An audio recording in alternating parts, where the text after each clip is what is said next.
This video is an exclusive members-only video, and we wanted to share it with everyone today, just in case that you wanted to become a member of ours on Patreon. You might want to become a Patreon supporter because you get insider videos every month, just like this one.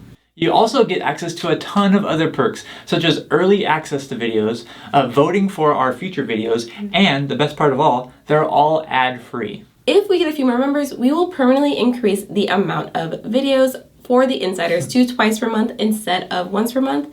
And if we get even more, we'll increase it to once per week. So if you enjoy this video, please make sure that you go to oncashflow.com/join to check out all those perks, to check out all those videos, and I hope you enjoy this insider video. So the reason that we're making this video is that once you get to a certain point in your life, when it comes to your personal finances, I think it's actually more advanced, like as a step to take to actually simplify your finances rather than, trying to, keep control of them and always being involved in them. Because once you reach that certain point, it's actually better for you, your mental capacity. Mental capacity. It's better for you mentally and just, maybe physically. I don't know. Stress. Okay, so it's better to actually simplify your finances rather than, stay super involved in them. Mm-hmm. And that's why we put together kind of 8 really important points that we've done in our life, and I think that you could also implement in your life if you want to simplify your finances. Your finances. Simplify your finances. The first one that we have is to have fewer budget categories. So when you're first learning to control your finances and track your spending, everyone tells you to track every expense and category and see where you're spending all your money and then adjust it from there. And I think that's generally pretty good advice. Mm-hmm. But once you reach a certain point and you know really what your expenses are, you've got them down to a reasonable amount, it might be better for you to actually simplify your life and have fewer budget categories. Mm-hmm. So what are some main budget categories that everyone should have? Should have house, shelter, food. House is shelter. Oh, yeah, that's what I mean. You should have a shelter, your house, food, and your car if you live in the U.S. because everyone has a car. Exactly, and what we want to call those in finance terms, is your big 3. So the big 3 are housing, transportation, and food, usually in that order. So those 3 categories are probably the biggest thing that you spend in your budget and what most people spend on their budget. It can make easily up to 50-60% of your budget, depending on where you live and the cost of living and all that. So you want to actually minimize your categories, instead of having, let's say, when it comes to shelter or housing, instead of saying, here's my category for rent, here's my category for my mortgage and my mortgage interest and my insurance and my taxes and my electric bill and my heating bill and my water bill, I don't know, all that stuff. Instead of having all those separate categories, try to just lump it. She's lump. lump it. Try to lump it into just housing. And the same thing can be said for transportation. Mm-hmm. When it comes to transportation, if you own a car, like a lot of people do, at least in the United States, then your transportation expense is probably going to include maybe your car payment, your interest on that car payment, your gas, your maintenance, maintenance, all that stuff. All the things. Off the top of my head, I don't know. But all that stuff, just try to lump it into less categories, and it's going to make your financial life a lot easier when you're only tracking, let's say 5 categories rather than you're tracking 20 different categories. Yeah. Okay. And then after that, another really good thing that you can do in order to simplify your finances, number 2, what we have is to actually automate as much as possible. Mm-hmm. Okay, so how are we going to automate? You're going to get credit cards and not use as much cash, right? Maybe. Okay. Sorry. It depends on what level, but I think when you're more advanced in your finances, definitely utilizing credit cards would be a lot better because it's completely digital rather than someone using cash. So it's actually a lot of work to actually use cash, and it's not automated at all because you have to physically get the cash, you have to physically, use it, count it. All that stuff. So anyway, having everything online as much as possible and having everything just kind of happen in the background, I should say. Yeah. Have your bills get charged to you automatically. Don't pay them physically. Mm-hmm. Have the credit cards. If you are using credit cards, then that's only 1 bill per month. Mm-hmm. You just have your statement balance and just pay that one balance. That's 1 bill per month, really, rather than just having a bunch of transactions coming out of your checking account. Yeah. Another thing is to have digital statements instead of physical statements, so you don't get anything in the mail. You don't have to open thing up and read everything. Mm-hmm. And then, of course, one of the biggest things is when you're actually tracking your finances, when you're tracking those fewer categories, it's a lot easier to have free online software. Have everything done for you, like categories and all that for you. And what we use for that personally is we use Personal Capital, just because you can link everything up in all in one spot, and it'll track everything. It'll track your finances, your investments, your spending, your income, so everything all in one place, and I don't have to utilize my beloved spreadsheets. Oh yeah, we'll get to that later then. Yeah, so just try to make everything automated as possible. The less work that you actually have to put in when it comes to your finances, it's going to be the better when it comes to simplifying. And that leads us to number 3. And number 3 is making everything digital. Exactly. So we kind of already touched on that, but making everything digital. The biggest thing I can really say here, if you're living in this century, you probably already do this, but have your statements, like for your credit card statements or your whatever statements, just have them digital, have them sent through email rather than your mailing address, and everywhere pretty much makes this pretty easy to do. Just click a button online. Then the same thing, like I said, with your bills and your statements. So just keep everything as digital as possible. It's going to keep everything as simple as possible. Yes. Next we have number 4, and number 4 is fewer accounts. Okay. This text is huge. Okay. Yes. So having fewer accounts. So for us, we only have. Well, I mean, we have more, but okay, never mind. Okay. All right. So we have one actual main checking account that we use for our actual personal finances. So I've reduced it down to only one checking account and no actual savings account. So we don't have different amounts of monies. Different monies. Different amount of money in a bunch of different accounts. Yeah. We only have one checking account that we actually primarily use. Now, in reality, we actually... We do other things. Okay, we have a lot of other accounts as well, but not for the purpose of our personal finances. Yeah. So we actually do utilize bank bonuses occasionally, which basically means we put a certain amount of money in a different bank, and they will pay out a large amount of interest. Just as an introductory bonus.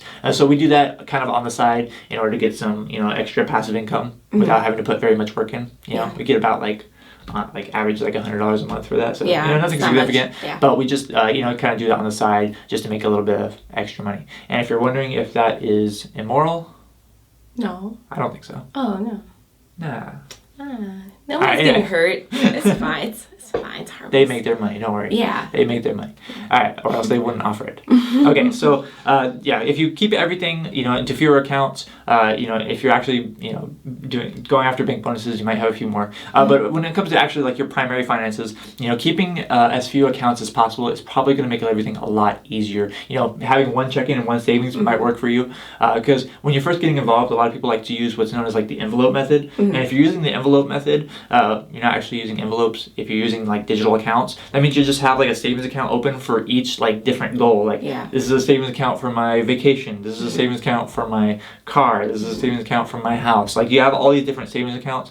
And I think that's really good when you're first learning to budget and things like that, and just to see how much you're actually spending. But once you get advanced, you can use those online tools and kind of do it all automatically in the background. And you can have fewer accounts that you have to worry about. Yes. Speaking of fewer accounts. Yeah. Let's go on into the next one, which is fewer investments. Yes, number 5 is to actually have fewer investments. So what I mean by that is actually not having no diversification in your investments. I definitely want you to have, a good amount of diversification in what kind of things you're investing in. I'm not saying invest in one company and that's it. It's all in Google, man. No. But all your chips. Or it seems like everyone on Twitter poker. All invested in Tesla. Don't do that. I don't think you should do that. No. Okay, so I don't mean that as in don't have any diversification in your investments. I mean that having fewer actual digital. I don't even know how to say this. Having a few things that you're actually invested in. So a lot of people, when they're first getting involved in investing, they actually want to keep chasing the newest investment, the newest, the shiniest object, as they say. And so they're like, oh man, but what about this stock? Or what about this new fund that just came out on the market? Or what about this new freaking currency that just came out? Yeah. Usually it's crypto. So there's all these different things that you can just get involved in because there's this newest thing, this newest fad that people are investing in, and it really complicates your investments.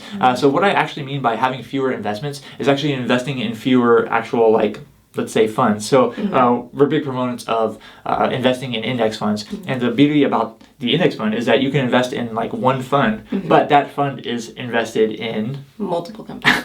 A rainbow. A rainbow of companies. It's invested in, it can be invested in thousands of companies. For example, we invest in the total U.S. stock market fund, and that fund has about 3,500 companies that's invested in. So we only buy one share or shares of one fund, but that fund owns, assets, different company stock of over 3,500 different companies. So you're automatically like super diversified in your investments, but you're keeping things simple on your side. So right now, actually, we only have a 2-fund portfolio when it comes to our investments. Not including like our house, we don't include that, or including like any cash that we have and things like that. So for when it comes to actually like investing in the stock market, we only have a 2-fund portfolio right now, and that is the total U.S. stock market and the total international stock market. So those like 2 different funds, and those between the 2 of those.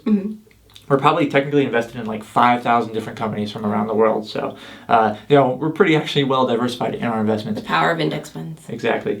And you might notice that we don't have any bonds invested in our portfolio right now or any kind of fixed income. And that's just because we're actually taking a higher amount of volatility in order to increase the amount of return that we're going to get over the long run. And we can afford to do that because we're in a pretty good financial spot. So that might not be right for you, but that's a whole other video.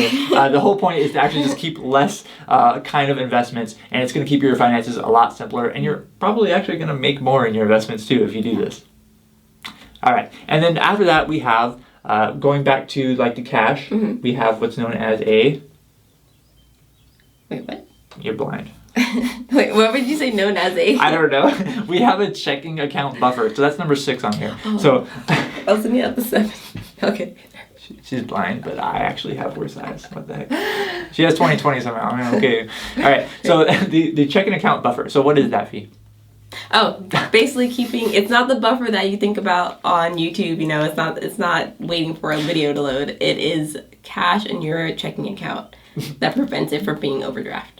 Exactly. So we keep, personally, we keep about $5,000 in our checking account at all times, and we don't really let it go under that much. I mean, it will go under that, but we keep like that $5,000 to kind of like, so we don't have to ever worry about overdrafts, or we don't ever have to worry about, transactions not going through because we have such a large amount. And we're never, like us, on our spending level, we're not going to spend $5,000 in 1 month. It's just probably not going to happen. But so your checking account buffer, the amount you might need, is probably going to be different than ours. But the whole point is to have that built in so you don't really ever have to worry about transactions not going through or having overdrafts. And speaking of having overdrafts, that's another thing that we've done when it comes to our checking account. The checking account that we have, it has no overdrafts. So there's no way that it can overdraft. So an overdraft, just in case you don't know, is if a checking account, if the financial institution, if they get a transaction that goes over the amount of limit that you have available in there, they might actually let it go under and let your account balance go negative. Yes. And if they do that, they're going to charge you a massive fee, usually like $20 or $30. So they're like, oh, your balance went under by $1? Yeah. We'll cover that for you for $30. Yes. You know what I mean? So you have to just, a really good thing that you can do is just make sure that you get an account that doesn't even have overdraft. It'll just reject the transaction altogether and be like, card decline. You know what I mean? Like, I'd rather have that than I would to get charged $30. I've had an overdraft fee before, and it was not fun. So yes, it was probably before me too. It was before. Yeah. Okay, so one account that we would recommend that we have is at CIT Bank. CIT Bank is a completely online bank, and so they don't have like a bunch of overhead fees. So they don't even charge fees for all of their accounts. They don't have any minimum fees. They don't have any like monthly maintenance fees. They don't have any overdraft fees. They will just reject the transaction. So that's why I think it's just easier to just have an account that doesn't have any of those fees. So you never even have to worry about it. You can like worry about trying to avoid the fee. Like, oh man, did I have my minimum balance so I don't avoid this $10 fee per month? Don't even worry about it. Yeah. Don't even worry about it. I'm not even worried about it. Don't worry about it. Okay. So don't even have to worry about it. So you can go to CIT Bank. I have it on the recommended resources on cashflow.com/resources. If you haven't checked that already, CIT Bank, check them out because they might be able to be much better for you when it comes to your checking account and your savings accounts. Yeah. No fees. All right. Now let's move on to the next one. And the next one when it comes to your finances is to have no debt. No debt. No debt. Okay, now I'm not saying that all debt is bad. I certainly see how having a mortgage is good. in some cases, Easy, unless you buy a house that's way too expensive for you. I can also see using debt in order to invest in real estate. But for the purpose of keeping your finances simple, and if you're just an index fund investor like we are, then having as little debt as possible is probably going to keep your finances more simple, and it's probably going to keep you a lot more sane. Okay, you're not going to have to worry about that. So the less bills you actually have, the less liabilities you have that you have to keep paying, probably the easier it's going to be on your brain. Yeah. Exactly. So we've been pretty fortunate because we've never actually had any debt. We've avoided it all of our life. And not to say just that we've done it just because we're like super scared of it. Like, oh my gosh. No debt. No, I can't. No, we're not like Dave Ramsey, but but we just don't have debt because we don't actually want to worry about it, and we don't really see the point because using debt for especially things that aren't going to increase our income. And now, if I was actually investing in like real estate rental properties, I probably would use debt. Okay, and I probably would have used debt for this house too, but it was a pretty cheap house, and I bought it, and that's a whole other different story. Yeah. I paid cash. Yeah. So paid cash for our car. I paid cash for this. Thankful to the Department of Veterans Affairs, I didn't have to pay for my education. Yeah. You know what I mean? So there are. What was I going to say? And so we've been pretty fortunate because we never had to worry about debt. And I think it'd be a lot easier on you if you simplified your finances and had the least amount of debt possible. Lastly, we have here one of the biggest struggles. Oh my God. The rule that he doesn't abide by. What is it, Fee? No spreadsheets. Okay, so Stop making spreadsheets. If you are a loved one or addicted to spreadsheets, please seek medical attention. Please seek attention. All right, so spreadsheets, believe it or not, as fun as they are, they do complicate your finances, okay? And they are pretty unnecessary. If you're tracking your expenses on your spreadsheets, you're tracking your income, you're tracking your investments, your net worth and all that, it's really unnecessary because if you have a service such as Personal Capital, it does all of that online a lot better than you can too, and it looks a lot cool because it has cool little graphs. You can mess around with it. Stuff. So if you just use free online software, it's going to track all this stuff for you, so you don't even need to be using those spreadsheets, even though I still do just because I have a problem. Okay, and by the way, if you don't have Personal Capital already, it's free, so you might want to get it. If you haven't already, go to oncashflow.com/resources, and it's going to be linked to you on that page. You can go check out Personal Capital, link up all your accounts all in one. We already do that. Yes. I already have it on there, and yet I still make the spreadsheet. He's doing better, though, because he has a lot fewer than he used to. That's true. So at least there's that. Progress. Folks, progress. One step at a time. So wrapping this up, these are 8 major ways that you can simplify your finances. And if you've reached that point in your life to where you've kind of got your stuff down, you're already good with your finances, you can almost already do it with your eyes closed. I don't know if that makes sense.